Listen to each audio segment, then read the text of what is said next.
વડોદરા શહેર ક્રાઇમ બ્રાન્ચે પ્રોહિબિશનના ગુનામાં નાસ્તા ફરતા 2 આરોપીઓને ઝડપી પાડ્યા છે. શહેર પોલીસ કમિશનર નરસિંહા કુમાર તથા સંયુક્ત પોલીસ કમિશનર નિલેશ જાજોડિયાના માર્ગદર્શન હેઠળ ક્રાઇમ બ્રાન્ચની ટીમ દ્વારા આ કાર્યવાહી હાથ ધરવામાં આવી હતી. ક્રાઇમ બ્રાન્ચના પીઆઈ આરજી જાડેજા અને પીઆઈ એચડી તુવરની દોરવણી હેઠળ પીએસઆઈ આરએન બારૈયાની ટીમે પેટ્રોલિંગ દરમિયાન મળેલી માહિતીના આધારે કપુરાઈ પોલીસ સ્ટેશનના પ્રોહિબિશન ગુનામાં સંડોવાયેલ ગવરાબેન તોફાનભાઈ ભાભુરને રણોલીમાંથી ઝડપી પાડ્યા હતા.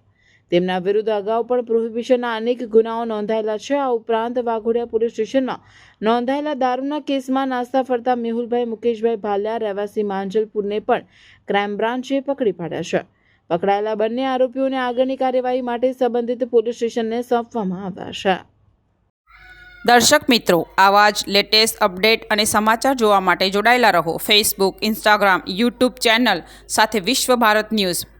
દેશ વિદેશ તેમજ ગુજરાત રાજ્ય, જિલ્લા અને તાલુકા વિસ્તારના તમામ સમાચાર અને જાહેરાત માટે આજે જ સંપર્ક કરો. સામાજિક ધાર્મિક પ્રસંગો, આકસ્મિક ઘટનાઓ અને ગેરકાનૂની પ્રવૃત્તિઓ તથા ભ્રષ્ટાચારની પોલ ખોલવા માટે સંપર્ક કરતા રહો. વિશ્વ ભારત ન્યૂઝ.